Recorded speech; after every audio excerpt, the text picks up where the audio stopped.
Joining us today is Omar Hamdi, CEO of Pathos Communications, to discuss their recent listing on AIM, this week's trading update, and how they're using AI to transform PR for global SMEs.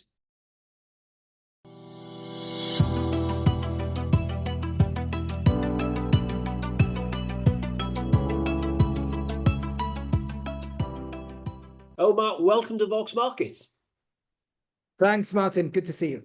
Good to see you too. Now, before we dive into the numbers, etc., and for those who may not be familiar with Pathos Communications, can you give us a quick overview of the company, your business model, and what differentiates you? What's your USP?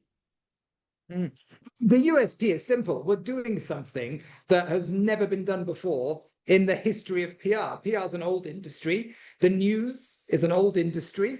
And there are 400 million SMEs in the world, and most of them have never been in the news, will never be in the news, don't believe that it's possible for them to be in the news. So that's our mission. And really, my dream is that you open up the FT and you've got the FTSE 100 on one page, but you've got exciting, newsworthy, unique SMEs and founder-led businesses on the next page. And that's what we do. And why is that possible when it's been impossible for the last 100-year history of the PR industry? Because it's 2026 and we've got this amazing thing called AI and this amazing thing called technology. So that's our focus. That's great. Well, so you recently listed on AIM, and that was the end of 2025, so not that long ago, but it probably seems like an eternity ago now. What was the rationale for the listing and why London? So the rationale for the listing is, look, if you want to build a really big business, a business that can really transform an industry, or maybe more than transform, in a lot of ways, we're creating an industry. There isn't really an industry of how to deliver PR to small and medium-sized businesses globally at scale. That industry doesn't really exist. We're creating that industry, and we've done a pretty good job over the last 6-7 years beginning that industry. If you're trying to be that ambitious, being listed is a good thing because it immediately says to potential and current employees, potential and current clients, potential and current publishing partners, newspapers, news organizations, that you're a top tier business. And regardless of your size, obviously as a public company, we're definitely on the smaller side, so lots and lots of potential upside for people who support us now.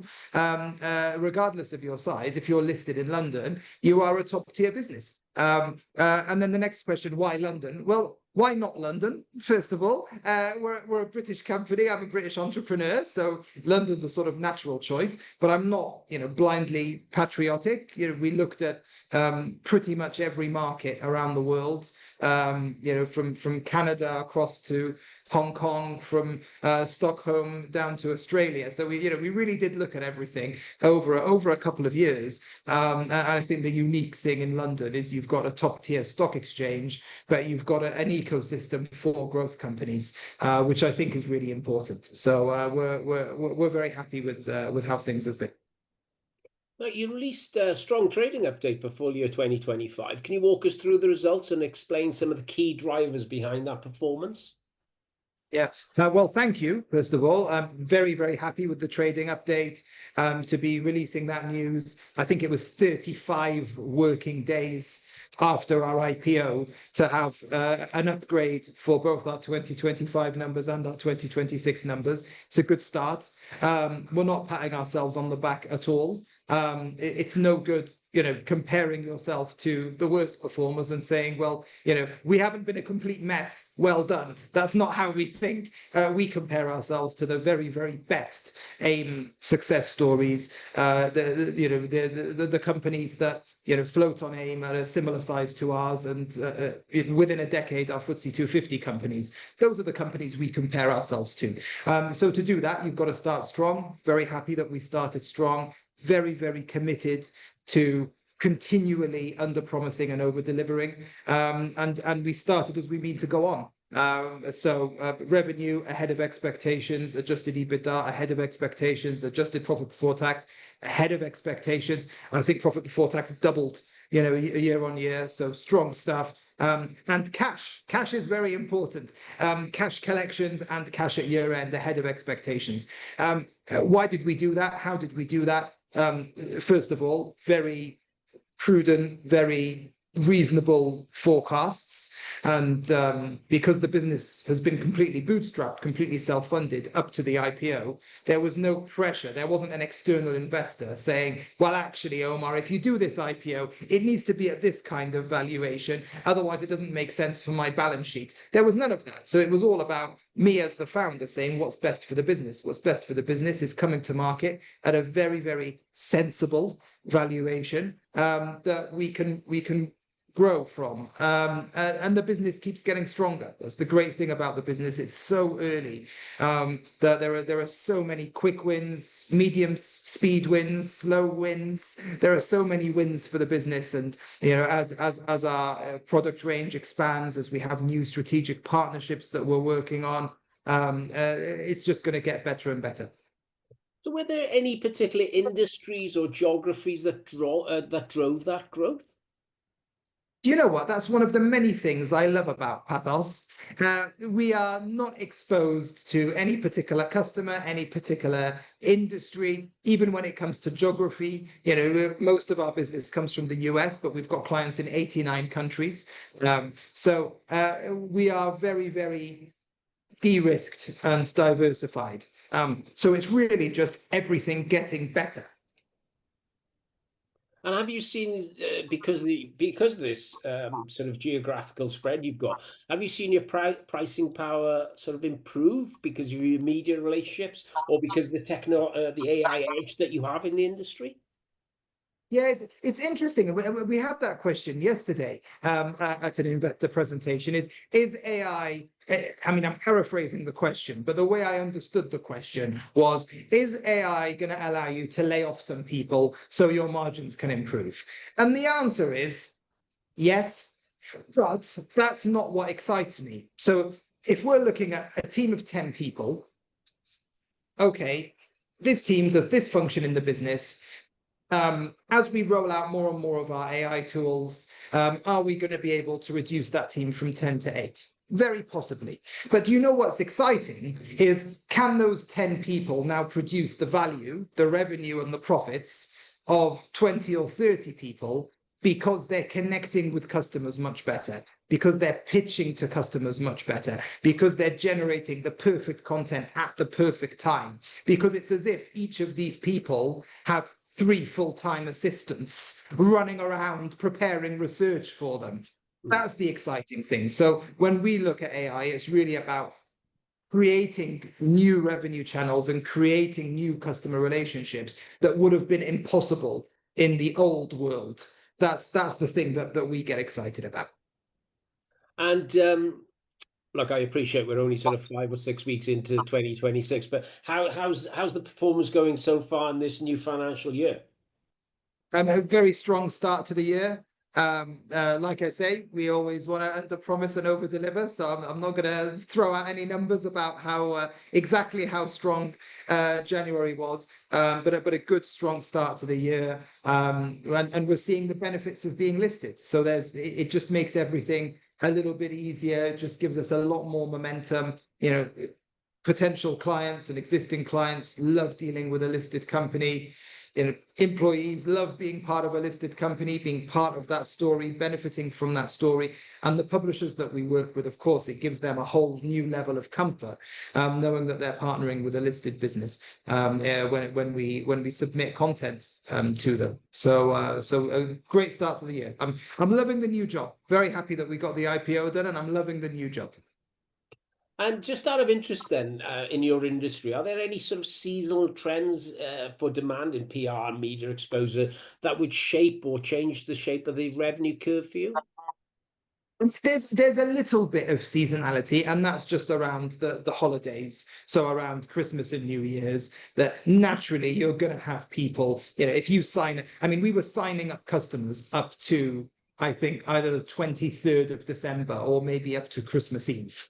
So naturally, if you sign up a client on Christmas Eve, they're not going to want to be published on Christmas Day. Sure. Yeah, it doesn't typically make business sense, unless they're selling, hangover cures or whatever. But generally, they won't want to be published on Christmas Day. So you do have a little bit of a lag over the holidays, but then a lot of that then comes through in Q1, and we've seen a good start to the year. So no huge seasonality for us. It's a nice, predictable business overall. And then sort of looking forward into 2026, can you outline any key developments or priorities you have in mind? Yeah, I mean, I can tell you the two things I'm personally working on with my team that really, really excite me. The first one is strategic partnerships, and we're about to announce, fingers crossed, one or two really, really big ones, and these are with big platforms. And when we say strategic partnerships, we really mean strategic. We're not talking about, someone sending this could be really, really significant stuff. And that's important because when you've got this massive, massive market, 400 million SMEs in the world, you want to get through to them as quickly as possible so you can grow as quickly as possible. That's our aspiration. And if you're doing that with partners, people who have their communities, their ecosystems, their client lists, their platforms, that can happen a lot faster. So that's something I'm really, really excited about, and we expect to be announcing some of those partnerships very, very soon. So that's one big one. The other big one is technology. So we've got two proprietary AI tools. This isn't just someone using an off-the-shelf ChatGPT account or anything like that. These are things that we've built. That's important for the investor community to understand. We've got them to a good stage already off our own back before raising money. So we've got Pathos Mind, our AI agent stack, and Prosella, the virtual publicist. And both of these tools are being used daily within Pathos as internal tools. They're not quite as bug-free, hallucination-free, as perfect as they need to be for us to release them to the world. But we would certainly hope and plan that by the end of this year or the very latest beginning of next year, we're going to be saying to the world, you can have a publicist. You can have a full-time publicist. And Prosella can do what she does internally for us, and what she's been doing internally for us for some time, showing up to Zoom meetings like this, emailing article ideas and article drafts to the participants of the meeting, looking at Martin's LinkedIn and Omar's LinkedIn and seeing whenever we post something newsworthy, taking that as an opportunity to pitch us a story and hopefully get that story published. So those two big things for me: strategic partnerships so we can go deeper into this massive, massive market and to do that faster. And then the second one is technology. And you can quite easily imagine, making up the numbers here, if we have 100,000 prospects using Prosella every week, you've now got a 100,000 person sales team that you don't need to pay basic salaries to. So you can see why I'm so animated and excited about this. Yes, indeed. So, are you exploring any new verticals or client types? I mean, government, enterprises. I mean, it sounds like you're boundless energy there. Yeah, well, thank you. I mean, in terms of clients, we are really focused on the small and medium-sized business, the mid-market. However, the broad church. I think the official definition of SME is everything from 1 employee to 250 employees. So we are constantly working on new niches within that. One of the things we're working on and expanding is our offering for smaller listed companies, and actually being listed helps with that. Just yesterday, a London listed business that 100% everyone watching this has heard of came through to us through that sub brand that we have, Small Cap PR. So that's something we're working on. Product range, always auditioning and trialing new products, and again, some very, very successful internal experiments with some new products, new revenue channels, so we can just offer more and more and more to our customers within the PR space. We don't want to just do everything. We don't want to be a digital agency. I think there are enough of those in the world. Thank you very much. But some very, very exciting and successful internal experiments. And again, very, very soon, as soon as it comes to fruition, we're going to be announcing that to the market. Well, Omar, thank you so much for your time. I've really enjoyed speaking with you. Okay. Thanks, Martin. That was Omar Hamdi from Pathos Communications, a company to watch as this scales up its AI-driven PR with global ambitions. This is Vox Markets, and thank you for watching.